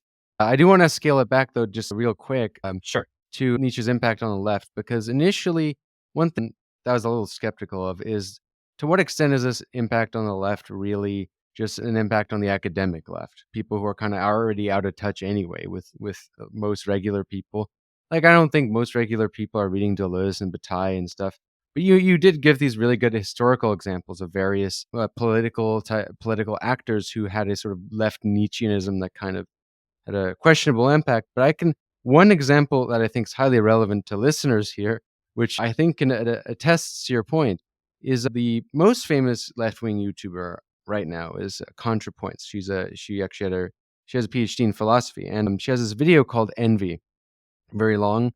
And in her video on Envy, ContraPoints kind of comes to a very, very, I don't want to use Maoist term here, but counter-revolutionary conclusion. I mean, and her conclusion, she ends up saying that all revolutions are driven by ressentiment, and because of that, she implies that they're just destined to fail, and she kind of ends up with this very reformist stance that kind of rejects the prospect of revolution entirely, and kind of her end note actually is this neoliberal politics of the self, because she ends the video saying reiterating the idea of amor fati and loving life and accepting life, saying yes to life. And sure, that sounds great. I actually believe in a politics of affirmation, but I mean, with her reading of Ressentiment, I think it ends up playing actually with this leftist co-option of Nietzsche ends up feeling Nietzsche's actual goals, which are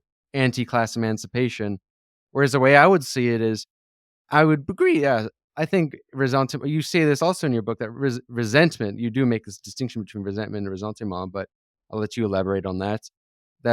Well, resentments, inevitably revolutions, of course, are going to be driven by resentment. And people have rights, are also a right to resent the people who are screwing them over and their conditions, et cetera, et cetera. But I think that's not a reason to, I mean, so what? Yeah, if revolutions are driven by resentment. Yeah. And right? But I can see how that it's like a way to shut down revolutionary politics, to say, oh, you're driven by resentment. Shut down, right? Yeah. So one of my arguments is I try to say that Nietzsche's concepts develop a political epistemology of what I call nominalism, right? Which is that they are meant, like the subtitle of Genealogy of Morals is a polemic, right? And so what kind of polemical concepts is Nietzsche trying to put forward? And I think with Ressentiment, one of the things, this sort of a paradoxical outcome of the deployment of the concept, which is, I argue that what it actually functions to do in like an actual practical sense is to shut down solidarity, right? Because there's really two types of Ressentiment. There's the Ressentiment, which is imminent to the market world, kind of like this thing we were talking about before of the liberal definition of classes, winners and losers. So there's like the losers sink into an intractable status of ressentiment. And ressentiment refers not merely to resentment, but it refers to confluence and overwhelming confluence of negative affects such that it's debilitating. And it sort of therefore assigns an ontological status. And I think that ontologization of a subject mired in that form of resentment has the implication that they are to be at a distance, or that somehow they are essentialized as unworthy of forming solidarity. And so I have a critique, for example, of Wendy Brown, who really is a kind of contemporary left Nietzschean, Foucauldian in her work, Society Must Be Dismantled, where she kind of does the in same. her neoliberalism book, In the Ruins of Neoliberalism. Neoliberalism book, yeah. I respect Wendy Brown a lot for many of her interventions, but I find that she and ContraPoints sort of participate in this liberal Nietzschean notion whereby they assign, because the other way that ressentiment works is there's this imminent individualized form, which is false and needs to be rejected. But then there's this other form, which is you assign it to like a community, right? So like the right wing assigns it to, like, in the 1990s, they had this notion of the Black welfare queen, right? Like this figure who's like a subject of pure ressentiment, which is total racist falsity. But that is meant to assign it to a collective, essentialize a collective. And when you do that, you actually abandon Nietzsche's own critique of morals, because you have moralized that collective as basically ontologically incapable of change, and therefore incapable of solidarity. And that's like the last thing that we need on the left right now. Why? Man, I mean, we've existed, at least for me, several decades on the left, trying to forge solidarities, blocks of different classes and groups for emancipation, and we have failed one time after the other. Clearly, what's needed is a constant rethinking of the limits of possibility of solidarities. And so when Wendy Brown makes the argument that, like, this false notion of a white working class or a white generational cohort is one way and they all adhere to ressentiment in one way, this actually becomes a highly liberal moralistic thing, which actually stops solidarity. That's my main problem with ressentiment, is that it stops solidarity. And then furthermore, this is where like psychoanalysis comes into play, psychoanalysis and politics, because in truth, we need to recognize that politics is an engine and a site for the expression of resentments. And the last thing I think we want to do is to stifle people's resentments and to claim that they are somehow ineligible for remediation. Actually, I think political organization should be about like venting, like speaking. Like this is psychoanalysis, like the talking here. It's like speaking about it matters. Like that has so what does that look like at a collective level? Part of my challenge with ressentiment discourses is that they actually shut that down. Because if you are suspected of ressentiment, what is the effect? It's the effect of fear. It's the effect of anxiety that I don't want to be associated with that.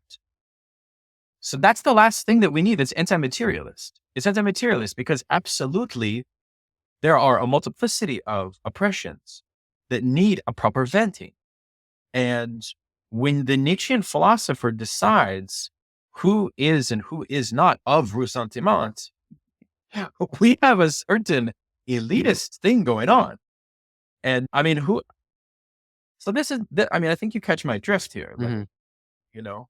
Yeah, I mean, I did feel like beneath the critique of Nietzsche was really a critique of a whole lot of leftist tendencies which lead nowhere in the academic world, which, this is one thing I will say where this is why I had you on. I've been wanting to bring you on the podcast. There is a constellation of a thought community forming, and it's like very loose. A lot of people that in that community disagree with each other on different things, but I would say a group of people who are noticing similar problems that have plagued the left. And you know what I'm talking about. I think people who've listened this far can tell what we're talking about, but we're sort of looking at that. And I think the thing that this book did open my eye to more was that the role of Nietzsche in that, because the way I always saw it before was, I mean, it seemed a little bit oxymoron, the fact that people who would support things like cancel culture or like, that's a term that is, a lot of people mean different things, but what we mean by it is this in-group like policing between moral policing and purity politics between leftists who support that kind of and encourage that kind of culture, but then they claim to be Nietzscheans and that they're anti-ressentiment. And like you just said, they tend to pick and choose which ressentiment that they think is legitimate and which one is not. And I think that it's antithetical to any kind of universalist politics. And it's ultimately leads to a lack of self-awareness and a disavowal of one's own impulses, which I think if one is to even have fidelity to Nietzsche, to be aware of their own, the way in which their own driven by resentment. If we read Nietzsche to the letter, and you see this in Deleuze's book, The Logic of Sense, resentment is a kind of general condition. And if you pair that with an understanding of what Nietzsche says in Zarathustra, you see he ups the ante for becoming a member of the community. Because how does Zarathustra end? Zarathustra ends with the higher men all becoming denied achievement into the higher community, which itself stands as a kind of interesting invitation for the reader to constantly try to ascend, but never achieve. It's this kind of, I don't know, it's a bit sadomasochistic, but still nonetheless, what Deleuze says at the height of the Vietnam War, as he's writing the text, is like society can be divided between the men of ressentiment and those that have achieved outside of it. And Nietzsche says that it's rare, in Zarathustra, it's rare to fully transcend the spirit of revenge inside of it. And so like, I myself don't know that I agree with that prescription from the Nietzschean worldview. And I actually think that this is where we need to supplement Nietzsche with psychoanalysis, because I think his politics override his points about the psychological here. This is where the political overrides the sensibility of an otherwise sound point. Because what he's really talking about is this a condition which is impossible to transcend. I'm always skeptical of this. Like, it's kind of like in psychoanalysis, this notion of like, one can never fully be cured, or, Well, you know, that, this go ahead. This is I was debating on asking this question because it is big, but you just brought it up right there, so it's perfect. And it does, I think, lead to a tension between looking at things through a political lens and a purely philosophical lens, because one thing you critique Nietzsche for is his sort of irrationalist approach to, and of course, anyone who's read Nietzsche knows that he has this famous polemic against the will to truth, as he calls it, and he dates it back to Socrates, and he said skepticism to people who think that they can rationally know and understand the totality of things, and he's very skeptical of Kant. Doesn't seem, I'm convinced he never read Hegel, but because there's like not a lot of robust criticisms of Hegel there, but it's another story. The thing is, though, is if one is to look at that separately, not politically, look at it philosophically, I mean, I think there's some use in that. If one's thinking purely as a philosopher, as a truth seeker, one has to always doubt. No, like one should always be skeptical of those who, when one kind of forecloses for to be Hegelians here, if one tries to pretend to ignore contradiction or obfuscate contradiction, we're in the realm of ideology, right? And that kind of skepticism can help us from getting caught up in that. But of course, that whole system of thinking, that anti-totality thinking, right? I guess for to label it, is bad politically because we need master signifiers to build solidarity, to unify movements. And this is I think, a tension I struggle with, which is where, let's not get into it, but why I think people should read Sorel. That's another story. But I mean, because you're saying that type of Nietzschean skepticism of being able to like fully grasp things, you're skeptical of that. But I mean, I can see why that politically that's true. But if we're to be true philosophers here, right? Is there not some use in that? In always being skeptical and always kind of doubting the ability to know the full thing, setting the limits of reason and all that. Because isn't that also what, I mean, Devin actually brought this up, that Nietzsche's thinking with regard to this very much inspired Adorno's, Horkheimer's dialectic of the Enlightenment, which is kind of also brings up a whole skepticism of the Enlightenment and the will to mastery and know and whatnot. Yeah. I mean, it's a good point. And I would say, as polemical devices, the Nietzschean arsenal of concepts have a stake on like shared political truth and the knowability of social antagonisms. And I think within that domain, the rationalist Enlightenment tradition that Nietzsche tries to shut down, to obliterate, is precisely what must remain like our point of steadfast connection to. Nietzsche as a psychologist, Nietzsche as a kind of early proto-psychoanalytic thinker, I think offers a different set of insights, like such as the will to power, that I think can be appropriated in interesting ways, where he makes these, like this young Nietzsche scholar, Matthew Dill, makes a wonderful distinction in Nietzsche's concept of will to power between an instrumentalized and a structural conception, where the instrumentalized conception of will to power is this drive just for power qua power. And Nietzsche frowned upon this. Whereas what Dill calls the structural relationship to will to power is one which is interested in harnessing a transition from power to force, and harnessing force as a superabundance of affect and life and so on.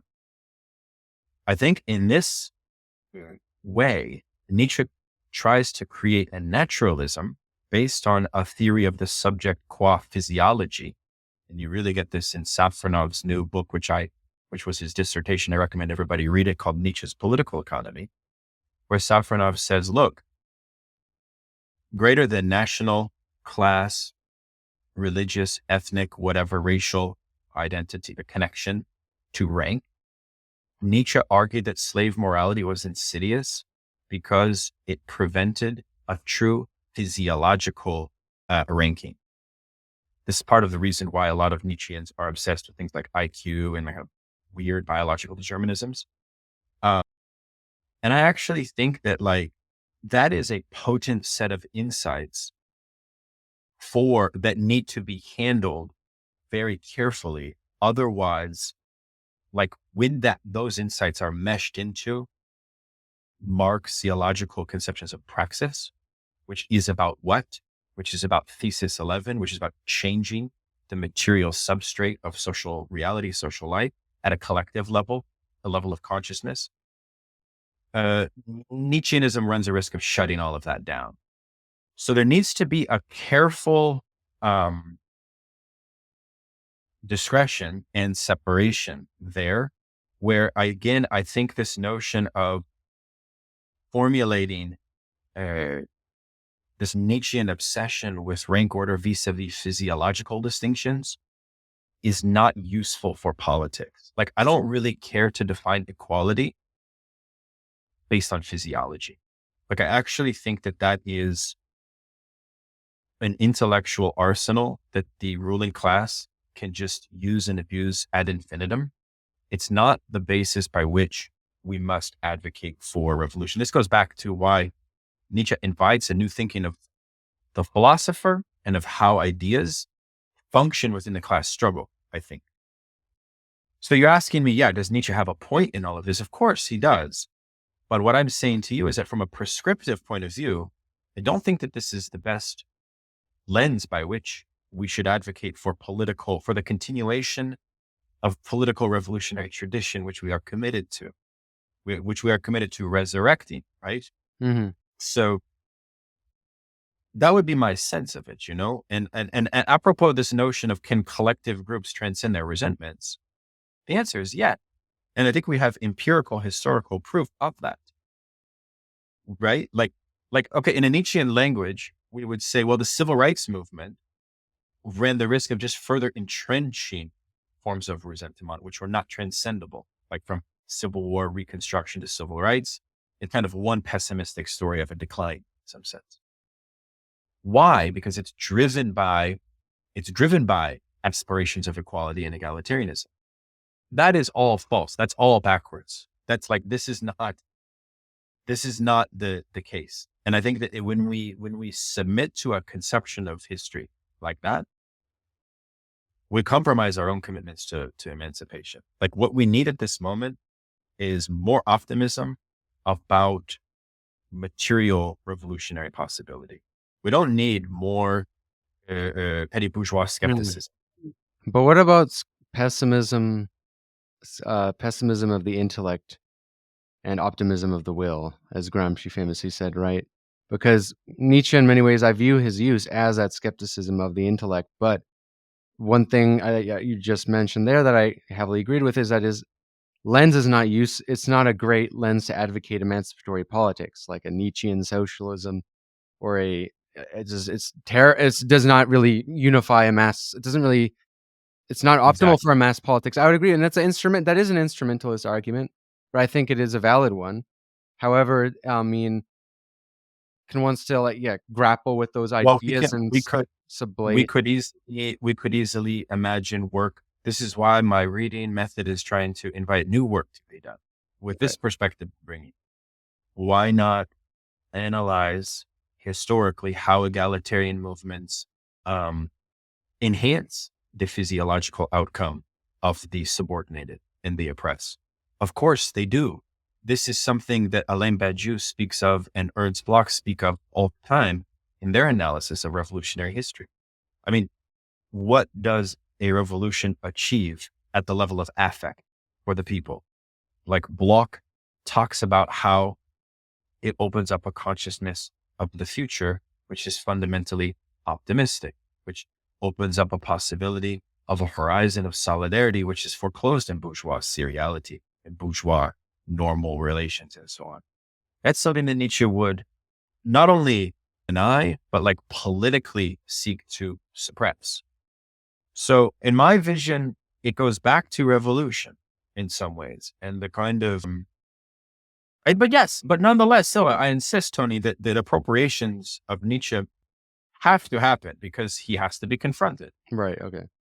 Yeah, no, I think that's a good point of clarification, because the last thing I do want to say, and this kind of may help reiterate your point, I guess, but the one thing I was worried about, especially with this type of approach when it comes to like, is this thinker lead to do they lead to bad politics, is that it can lead to a dismissal of their whole oeuvre, which is obviously not what you're doing with Nietzsche, but sometimes people do that, right? A lot of thinkers do that with pro-structuralist thinkers, and it allows us to miss a lot of crucial points can be very useful elements of self-criticism for the left. Like, a good example is the way Sorel is discussed on the left. Is George Sorel, I think, was hitting on something that is totally missed by the Marxist tradition at his time.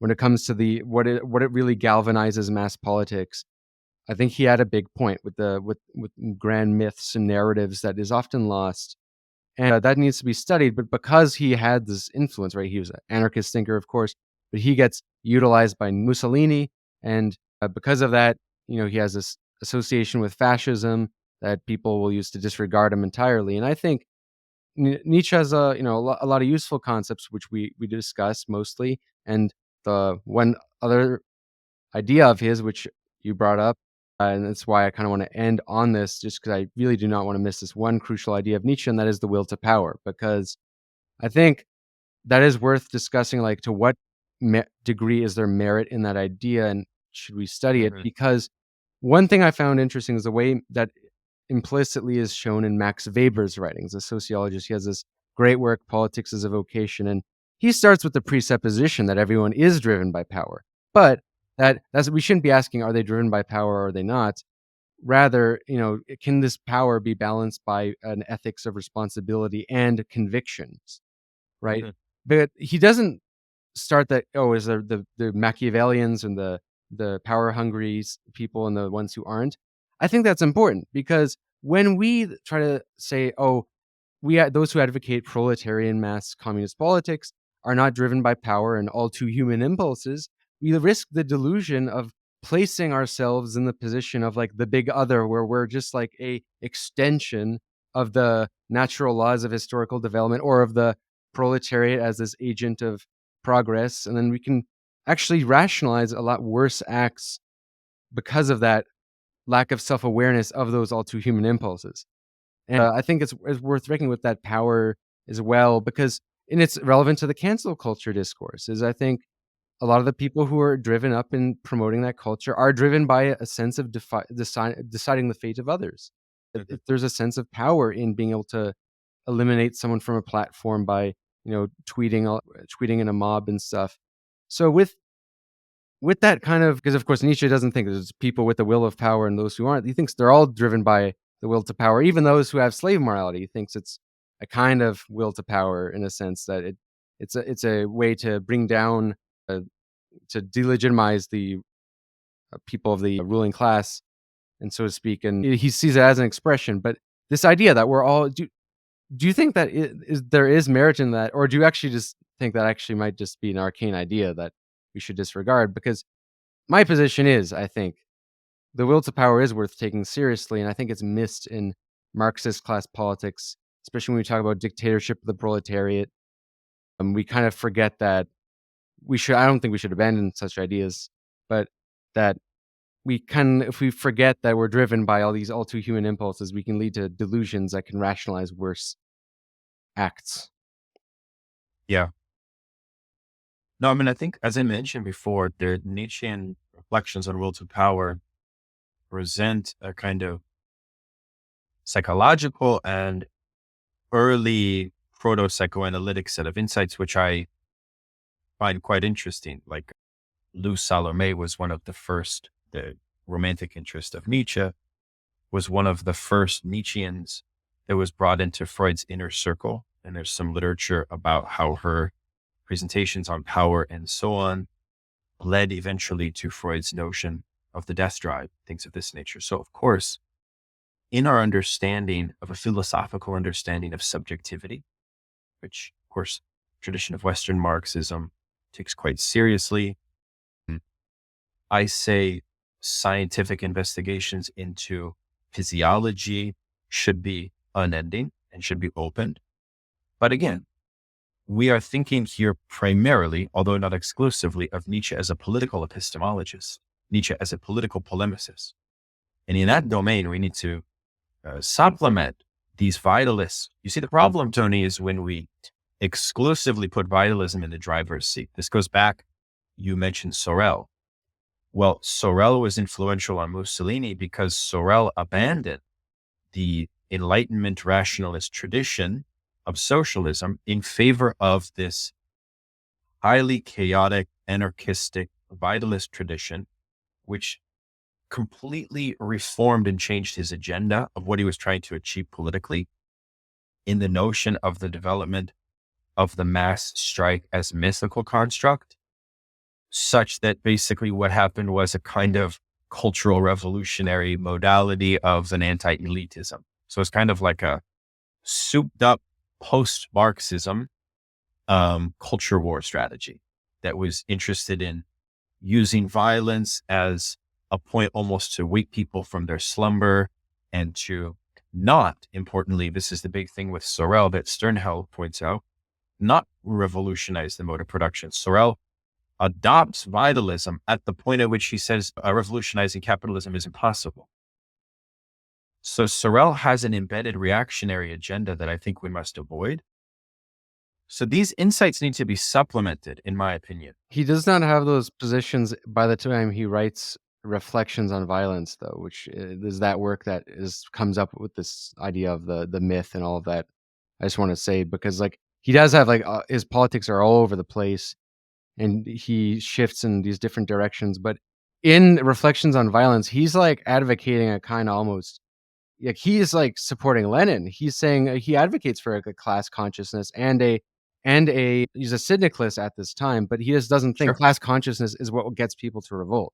Like, and that's why right. he appeals to like the history of Christianity a lot, like a martyrdom and these grand sacrifice and stuff like that. And I still think that there's something there that is when it changes your praxis in terms of your strategy, which is what it did, but that become the problem. And I mean, you should check out Sternhell's Birth of Fascist Ideology, which takes on Sorel's Nietzscheanism directly.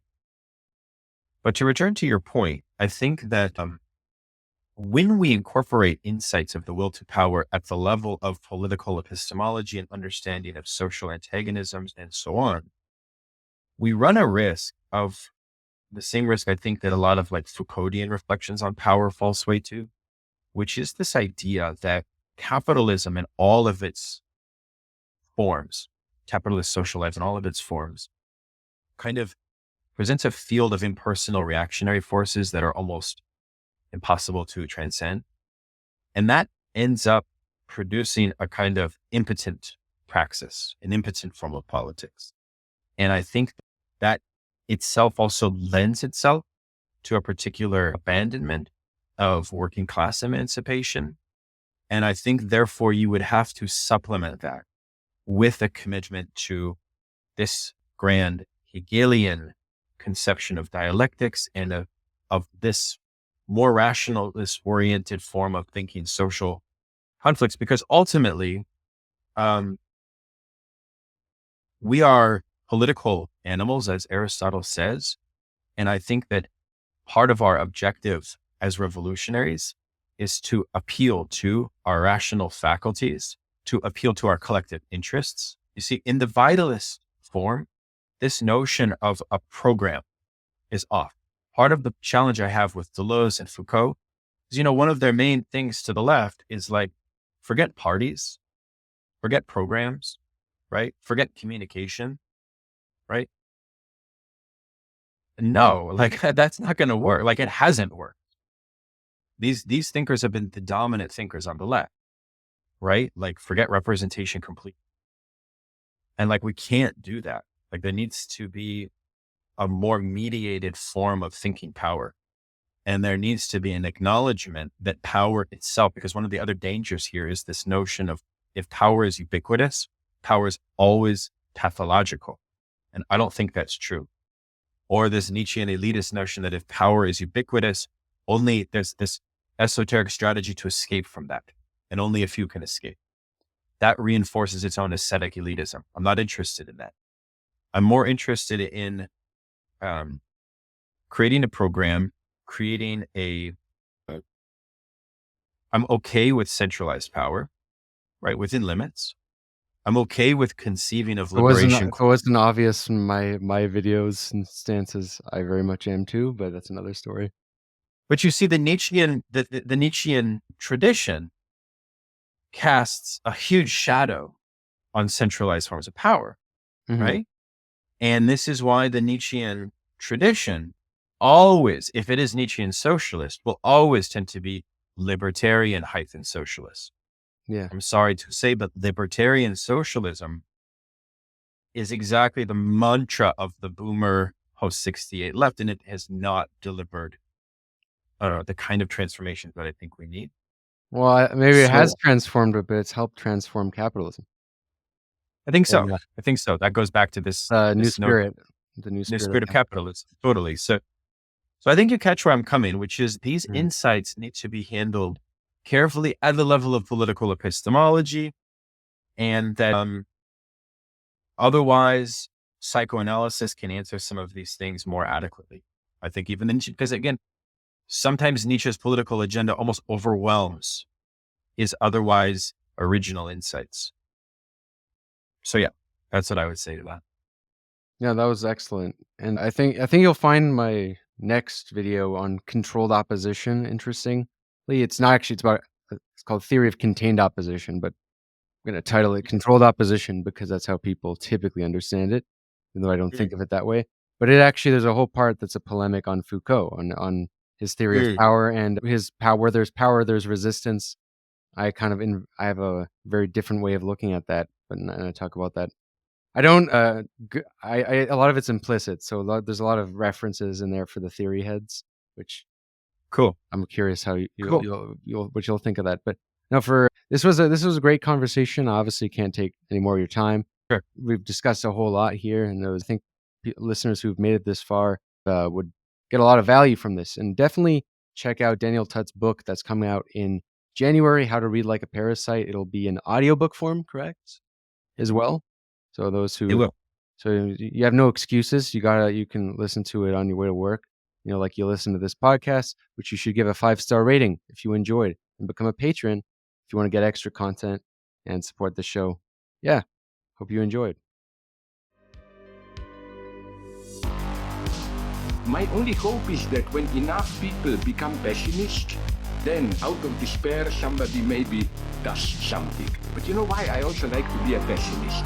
Because it's the only way to have a nice life. If you're an optimist, then always bad things happen and you are always disappointed. When you are a pessimist, then you look around, okay, there are bad, but from time to time something nice happens, and you are, as a pessimist, you are a little bit glad all the time, no?